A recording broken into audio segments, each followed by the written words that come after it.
Oi, gente. E aí, tudo bom com vocês? Saudades, né? Dessa vez eu vou explicar o vídeo, tá? Peguei um vídeo, um mapa mental aqui do Descomplica, para falar um pouco sobre a Era Napoleônica, que é a continuação do capítulo que fala da Revolução Francesa, né? Revolução Francesa é quando. Só para recapitular, a Revolução Francesa é quando a elite, os burgueses, eles tomam o poder em Portugal e eles tiram o absolutismo do poder, né? Vai ter todo aquele processo, vai ter a questão do governo do Robespierre, que é um governo mais de esquerda, dos jacobinos, vai ter entre 1789 até 1889, ou entre 1789 até 1799, são 10 anos de Revolução Francesa, de instabilidade econômica e de instabilidade política dentro da França, que ela acaba com o governo de Napoleão Bonaparte, né? E a gente chama isso de golpe do 18 de Brumário. O golpe do 18 de Brumário é quando Napoleão tomou o poder. Napoleão Bonaparte era um cara, já um general do exército francês, que já tinha feito várias batalhas lá no Egito, para ser mais exata, e ele tinha ele era bem visto dentro da sociedade francesa, e ele conseguiu tomar o poder. E a gente coloca como o início do governo Napoleão Bonaparte, em 1799, com o fim da Revolução Francesa, tá? Por quê? Porque o Napoleão Bonaparte, com esse golpe do 18 de Brumário, ele fecha a Assembleia e se coloca no poder. Então, a gente tem a primeira fase do governo do Napoleão Bonaparte, que é o consulado. No consulado, ele vai criar um Banco da França, ele vai criar um Código Napoleônico, que até hoje é base do Código Civil de muitos países. Nesse Código Napoleônico, vários valores burgueses vão ser colocados em conta ali, né? E vai ter a censura e proibição de greves. Existe uma reforma educacional. A educação começa a ser algo público no governo do Napoleão Bonaparte e o Estado vai ser laico. O que é Estado laico? É a separação da igreja com a religião, com o Estado. Aí, sabe, assim, países onde religião, de teocracia, onde a religião é muito importante, a partir do governo do Napoleão Bonaparte, ele separa isso e você vai ser meio que para todos os países. Muitos países vão se adequar a essa realidade de ser um Estado laico.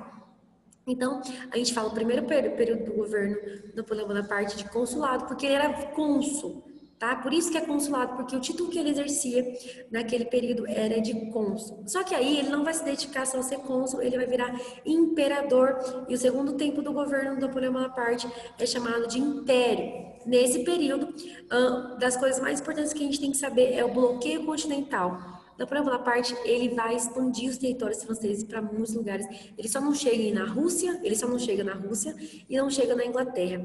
Na Inglaterra porque era uma ilha e nessa ilha ele não chega, né? E a Inglaterra era muito rica, ele nunca consegue chegar lá. Então ele vai dar um bloqueio continental que todos os países onde ele tinha influência, ou ele tinha conquistado, pertenciam ao seu governo, não poderia fazer nenhum tipo de comércio com a Inglaterra. Isso é bloqueio continental. Esse bloqueio continental também fortalece a indústria do país, tá bom, gente? A França vai ser lá no segundo momento da Revolução Industrial, a França é o primeiro país da segunda Revolução Industrial a se industrializar. Esse lance de bloqueio continental com a Inglaterra influencia até na história do nosso país, porque os portugueses vêm para cá em 1808 por conta do bloqueio continental. Durante todo o seu governo, essa política expansionista, durante todo esse momento, ele vai ser tido como um grande governante, porém, uma pessoa meio que ruim, sabe? Então, alguns países vão colocar uma Liga das Nações, Liga de Delos, aliás, e vão conseguir derrotar a Inglaterra, a Rússia, vão se juntar e vão prender Napoleão Bonaparte. Só que quando ele é preso, ele vai ser julgado, e nesse julgamento ele pede para discursar. Essa história é maravilhosa, porque ele pede para discursar, e quando ele discursa, ele consegue converter muitos soldados do qual ele ajudou, do qual ele estava ali na frente de batalha, a ficar do seu lado. E essa outra parte do governo do Napoleão Bonaparte é chamado de governo dos 100 dias. Nesse governo, ele junta um exército e vai tentar lutar contra a Rússia, invadir a Rússia. E ele vai perder a batalha, chamada de Batalha de Waterloo, que é a derrota definitiva do Napoleão Bonaparte. E aí ele vai ser exilado numa ilha, a Ilha de Elba, onde ele morre algum tempo depois. Então, esse texto, esse vídeo era para ele ficar curtinho mesmo, porque eu quero que vocês prestem atenção. Era Napoleônica é importante para quê? Porque era Napoleônica, ela fez duas coisas importantes para a humanidade. Separou o Estado laico, pôs fim à Revolução Francesa e a instabilidade econômica e política que estava acontecendo na França. Ele vai fazer uma reforma educacional. Se hoje em dia a gente tem escola pública, é por conta dessa reforma educacional, e separa o Estado da política, separa o Estado da religião, certo? Basicamente, uma das coisas que a gente pode entender, lembrei, expansionismo do governo Napoleão Bonaparte com o bloqueio continental, que vai influenciar a vida da família real, que acho que é um dos próximos capítulos, eu espero eu fazer vídeo sobre isso para vocês.